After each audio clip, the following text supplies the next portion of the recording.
Alright, so we're going to go through the first 4 pages of the center of mass and momentum notes. The first 4 pages cover center of mass. Please copy down everything that you see on my page. So the center of mass for a rigid object is the point where the object would balance if placed on a fulcrum, and that just says you have the same amount of mass on the left side of the fulcrum as the right side.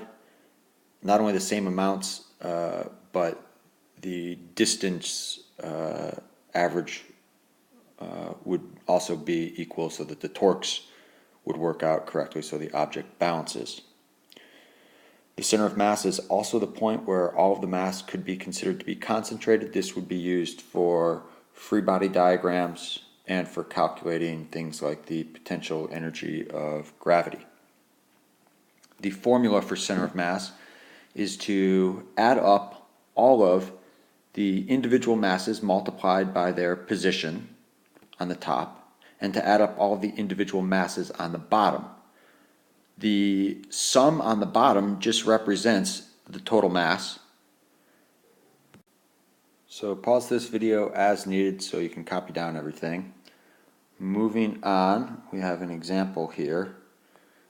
In this example, I am choosing this point right here to be my x equals 0 location. So you can see I've got a mass of 3 times a location of -5. This mass of 3 is 1, 2, 3, 4, 5 to the left of 0. It's negative. Then I have a mass of 2 times a distance of 3, 1, 2, 3 to the right. This process continues for the other masses. You add up all the masses on the bottom. You get the location of the center of mass to be 6 to the right of your 0 location, which is right here. And you would get this location for the center of mass no matter where you chose x equals 0 to be located. We got another example at the bottom here. We have a bunch of people, all the people on Earth, 6 times 10 to the 9th, that's 6 billion people. They're all in the state of Connecticut, so they have 1 square meter each to stand in. Each person has a mass of 100 kilograms, that's 220 pounds, that's being generous. Everyone jumps 1 meter into the air at the same time, and the Earth itself has a mass of 6 times 10 to the 24th, and you're given the width of a carbon atom for comparison. So in this situation, when the people jump, the Earth moves, the people move, but what doesn't move is the center of mass of the system consisting of both the people and the Earth together. So we're going to use the center of mass equation here to figure out how much the Earth moves, since we know how much the people move. So we're going to define before the jump that the center of mass is at location 0. That makes it easier. After the jump, the center of mass is still going to be at 0. So we use our center of mass equation. We only have 2 pieces of mass here. We have the mass of the Earth, the position of the Earth, plus the mass of the people, the position of the people. That's going to equal out to 0. Of course, we're still dividing by the mass total. But on the bottom, we're just going to multiply this on both sides, and 0, when we multiply it by mass total, that disappears. And by rearranging that equation, we get the x of the center of the Earth to be at 10 to the -13th away from where it started. And I forgot a negative sign on there. So technically it would be -10 to the -13th meters. The negative sign's not so important. We were just looking for how much distance it moved. And for comparison, that 10 to the -13th, that's smaller than 1/1000th the width of a carbon atom. So even if you got all the people on one side of the Earth to jump at the same time, the Earth is basically not going to move. Alright, on the next page we're going to look at the velocity and acceleration for the center of mass. The velocity of the center of mass is going to be the rate at which the center of mass changes with respect to time. Basic definition of velocity. So we start off with our fundamental equation. We're going to differentiate with respect to time on each side. That's d dt. The left side will become the velocity of the center of mass. The dt on the right side is going to move in until it encounters a time-dependent variable, and the only one here is the position of each particle, xi. And then we have dxi dt, but that is the velocity of the particle. And so we end up with our final equation being the same equation as x position of the center of mass, but with velocity in place of position. To find the acceleration for the center of mass, we derive it in the same way as velocity. So we just replace the velocities with accelerations. The derivation is exactly the same. Here you'd be starting at the ith particle and summing all the way up to the nth particle. That's just starting with the first particle and finishing with the last particle, whatever those might be. Then there's a relationship between the center of mass acceleration and the total force on a system. So let's examine the forces on the system first. We've got a system here, and we've got several different types of forces. The system that we are considering here is the particles, but not the Earth. So I've circled the system, and any arrows that go outside of the system are not internal forces. Any arrows that are inside the circle that I made, those are internal forces. And what we can see here is that any of the forces, like the force of C on A and the force of A on C, are internal forces. They will cancel each other out because they're equal and opposite in magnitude. So an internal force is a force whose action-reaction pair is contained within the system. Those cancel out.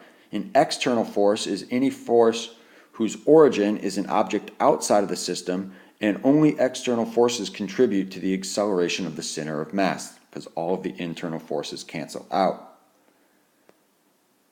So what's the relationship between the center of mass acceleration and the total force on the system?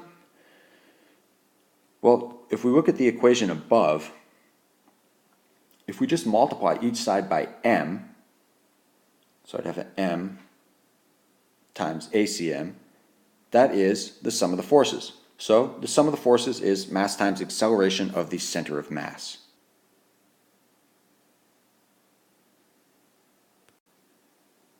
All right, on our third page, we're going to do some examples finding the center of mass for some more complex, irregularly shaped objects.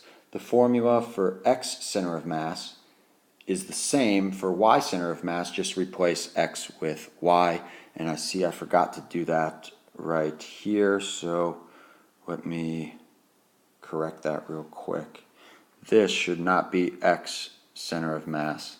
In fact, this whole thing, I'll just rewrite it. This is M-I-Y-I. Okay? So, each of the objects below is made from a constant density. That means if it's one segment long, we can just say the mass is 1. If it's 2 segments long, we can say the mass is 2. For the example on the right, 1 box is going to be 1 unit of mass. 2 boxes, 2 units of mass. Okay? So I'm going to kind of color code this as I go through. The idea here is that we're going to look at little sections of this and find the center of mass for each little section, and then we'll apply the formula for center of mass to those sections. So I'm going to start off at the bottom and work my way up.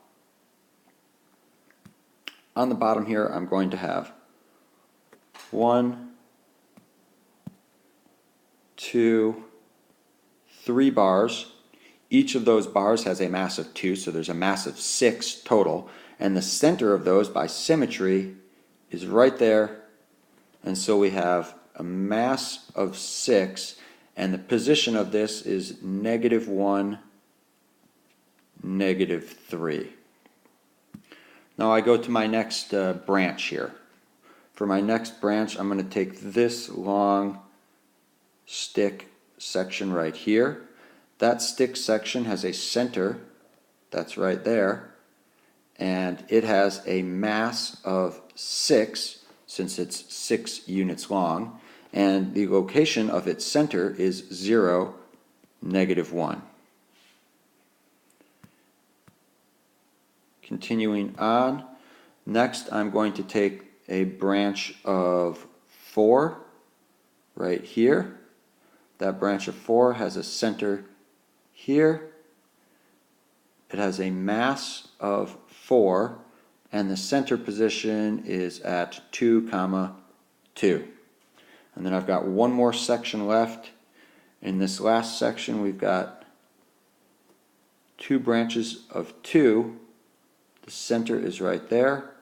So we have a mass of 4 and a position at 3, 3. Now we're going to use the results of this to find both the x and y center of masses, which we can then organize as an ordered pair. So moving down, I'm going to start off with the x center of mass. So the x center of mass is going to be equal to, we're going to go color by color. So we start off with the red segments. The red segments had a mass of 6 and an x position of -1, and we need to put the mass on the bottom as well. The blue segments had a mass of 6 and a position of 0. The green segments had a mass of 4 and an x position of 2. We have to put the masses on the bottom. And lastly, the purple segments had a mass of 4 and an x position of 3. And then when we add these all up, on the top we're going to get 14. On the bottom we get 20, and that would be equal to 7/10 or 0.7 meters. We're going to go through the same process then to find the y center of mass. So the y center of mass is going to be equal to, starting again with the red segments, we have the red mass times the y position, and we need the mass on the bottom. We have the blue mass times its y position. We have the green mass times its y position. And then we have the purple mass, oops, I forgot the bottoms, so +4, +6. And then lastly we had the purple mass of 4, and its y position was 3. Add that mass on the bottom. We get in total, the y center of mass is -4 over 20. That would be -2 over 10, or -0.2. And so altogether, the location of the center of mass is going to be 0.7 for x and -0.2 for y. In our next example, we would do the same thing, but remember this time the square represents a mass of 1. So each time we have a box that represents a mass of 1. I'm going to start on the left with these boxes here, and it doesn't matter how you break these down. There's a lot of different ways you could do this. This is just one way. We have a center right there. These boxes have a mass of 8, and their center is at -3 and 1. Next we have, I'm going to go with these boxes up top, this big rectangle here. The center of that is right here. And so we have 12 boxes, so a mass of 12, and that location is at 1 for X and 3 for Y for its center. Next, I'm going to do the boxes right below it. These boxes here. The center is right there.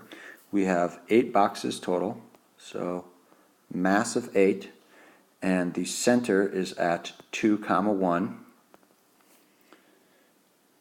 Then I'm going to deal with the vertical section here. I could have gone all the way down to the bottom, it doesn't matter. Again, there's lots of different ways you can do this. So this has a mass of 4, and the center of that is at the location 3, -1. And then finally, I have these boxes at the very bottom here. Their center is right there. We have a mass of 8, and the center location is at 2, -3. And so just like before, we're going to go through and find the X and Y center of masses, starting with X.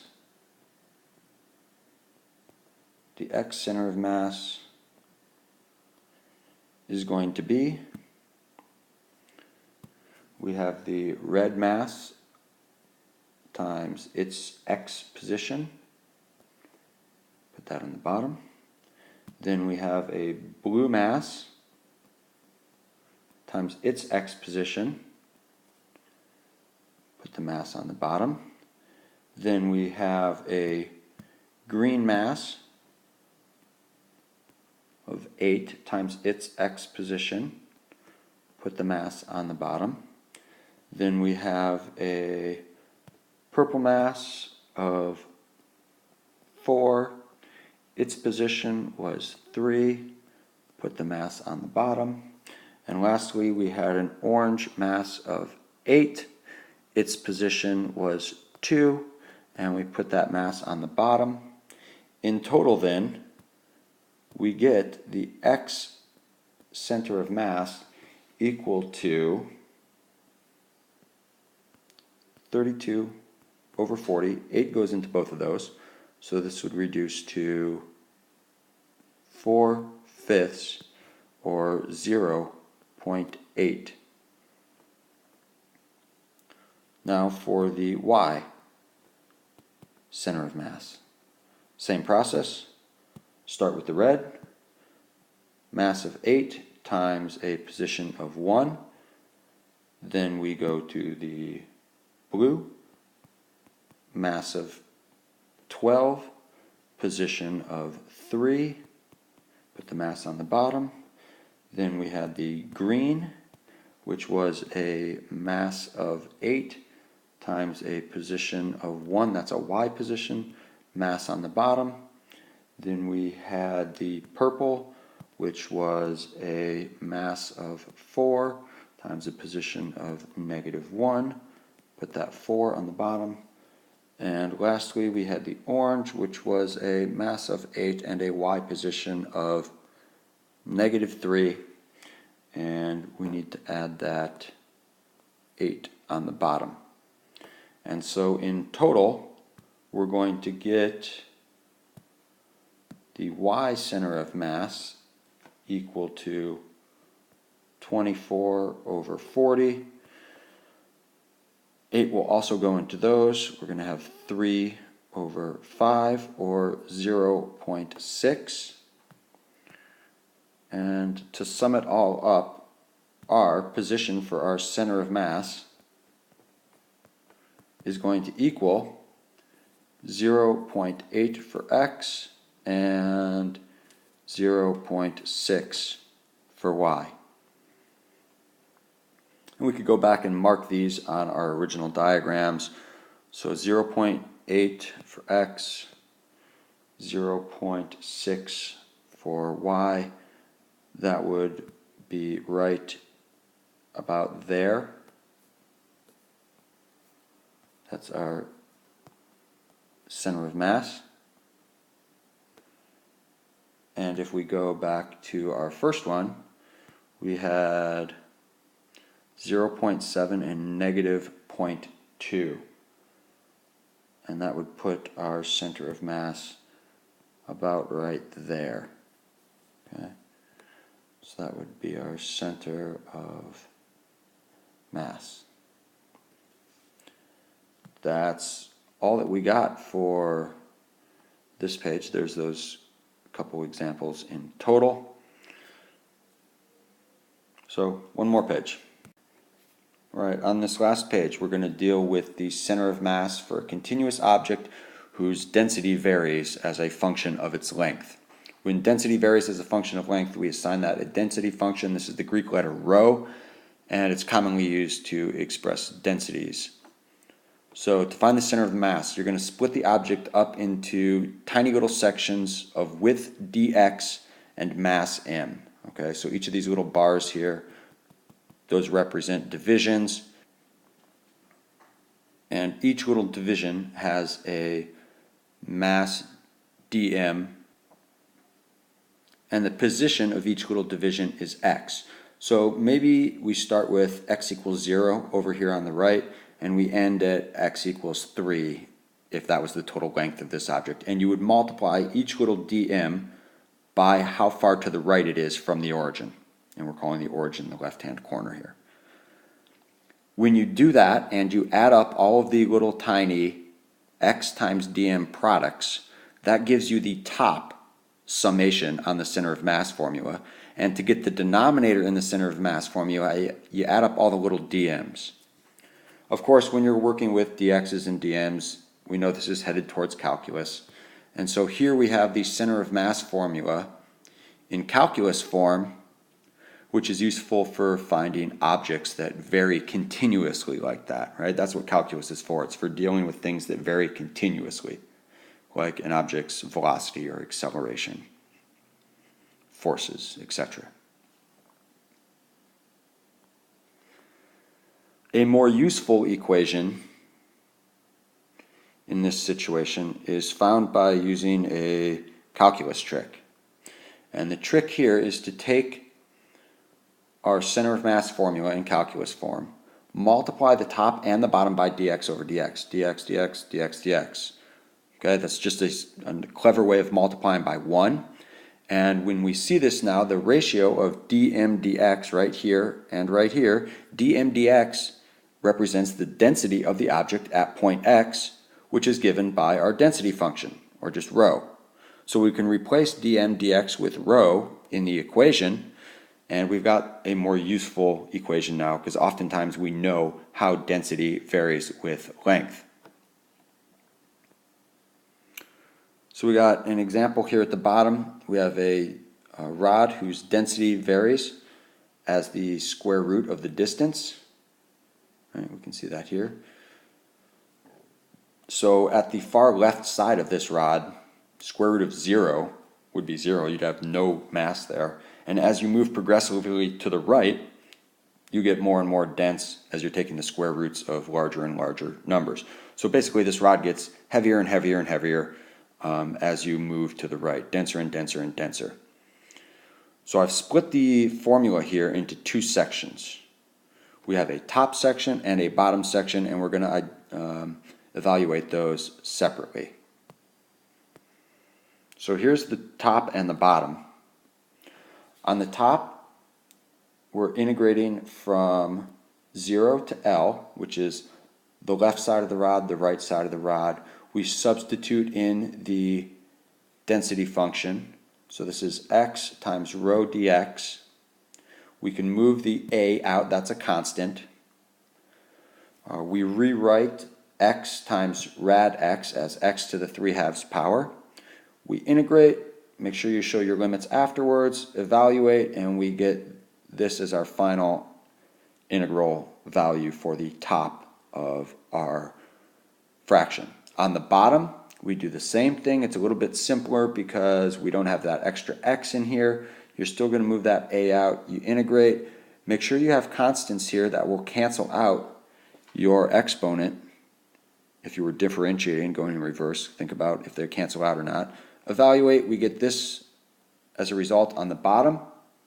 And when we go back and plug these in together and simplify, we end up with a final position for the center of mass to be 3/5 of the way down the length, starting from the left.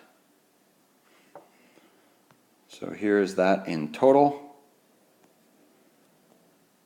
And that's that. Please complete the other center of mass problems in the notes. Try those ones on your own, and I will post up solutions to those at some point.